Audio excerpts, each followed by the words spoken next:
Digital যুগে যদি এই কথা কমাইছে শুনলে কেমন লাগে। এখনের ডিজিটাল যুগে যারা না হায়া তাহে গরিব চল তার না তারাও দর্জি ফুটলে আফরা করে। আসসালামু আলাইকুম, কেমন আছেন আপনারা সবাই?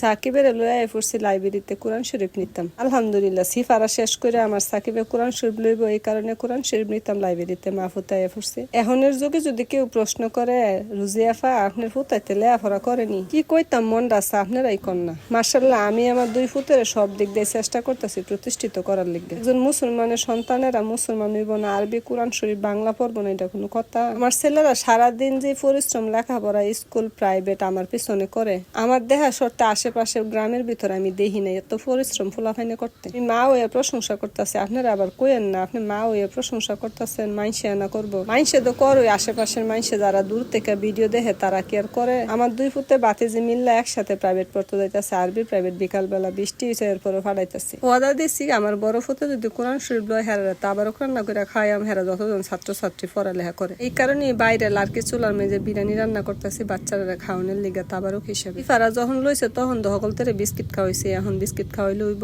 আলহামদুলিল্লাহ আমার সাকিবে বাংলা পড়ায় এবার 7-এ পড়ে। আরবি পড়া যতটুকু আগাইছে মাশাআল্লাহ, এখন কোরআন শরীফ নিতেছে। প্রাইমারি শেষ করে হাই স্কুলে মাশাআল্লাহ পড়ে। শুধু বাংলা পড়াই লইব, আরবি পড়ান লাগতো না। এই দুনিয়ার কাজ করলে সারতো না, এই দুনিয়ার কাজও করণ লাগবে। মুসলমানের সাথে যদি কোরআন কিতাব না পড়ে তাই লইব। কারণ পড়ালের পাশাপাশি পরিশ্রম করারও শিখাইতেছি। ভিডিও যদি ভালো লাগে অবশ্যই কমেন্টে জানাবেন।